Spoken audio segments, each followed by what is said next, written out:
Hey, hope everybody's having a good day today. Just wanted to get on here and give you a little bit of encouragement today.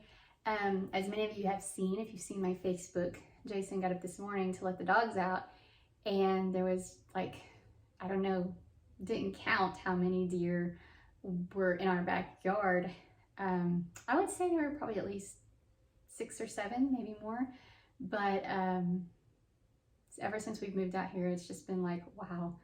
One time we were standing in our backyard with my parents and my aunt and uncle were here, and we counted 15 deer that went across the field and beside our house.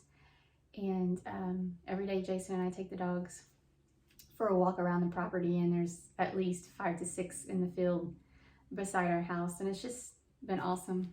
I know that people kill them and eat them, but they're just so beautiful to watch. And one day I saw a buck run through our front yard.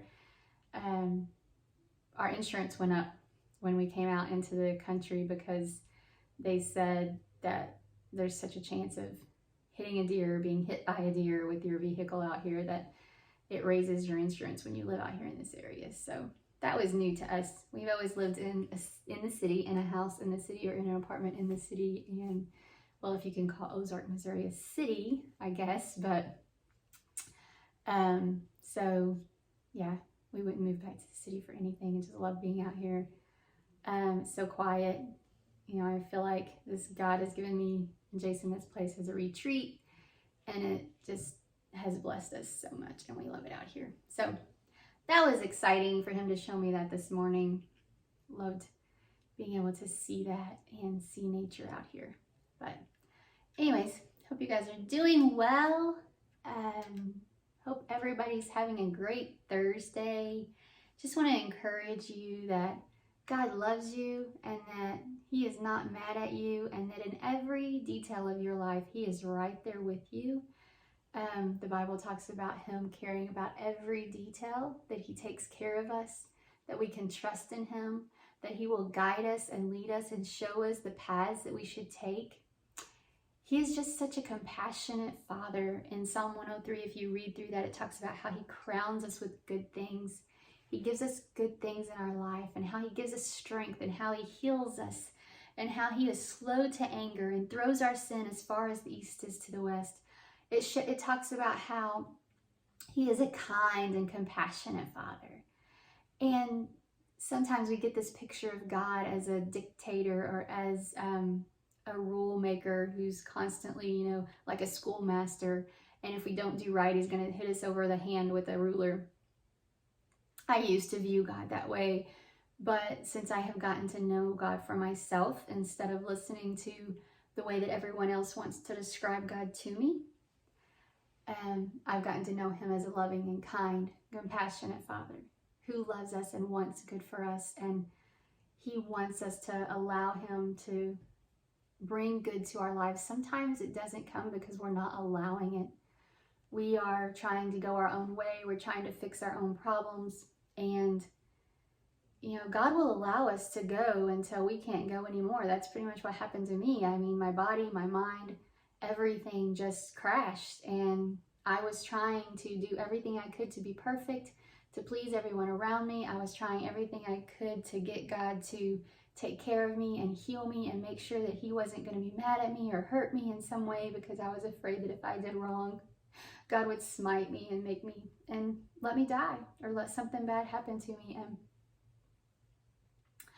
I just want people to know and to come to that reality of that God is a good Father, and He loves you so much, and He waits for you to come to the end of yourself, to open your heart and your life up to Him, to run into His arms. I just see Him stand there as a Father who's just waiting with arms open wide for you to run to Him. And the moment that you do, He wraps those arms around you, and He will never let you go, and He will comfort you, and He will restore you, and He will redeem you. And I know there's times that we look at it and we say, but what about this person? God didn't heal them. God didn't help them. I always go back to the fact that I don't know. I don't have all the answers, because I'm human. My mind is not as infinite as his, but I do know that he knows. And everything he does is for our good. That if he gave his son for us, why would he withhold anything else from us? Everything he does for us is good. And he knows, and he sees. And one day, I believe, we will know, but not on this earth. We weren't meant to know. Sometimes we just have to trust.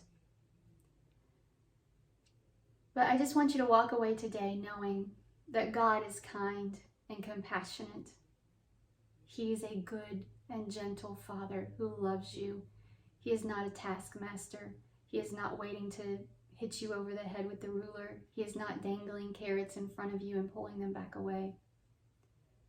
He is kind, and he is not hard, and he is not harsh, and he is not angry with you. He is extravagantly in love with you.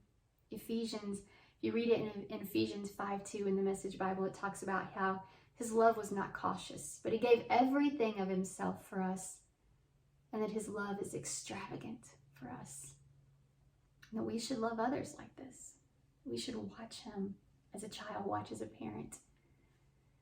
So I hope you have a fabulous day. I love you guys, and I'll see you tomorrow.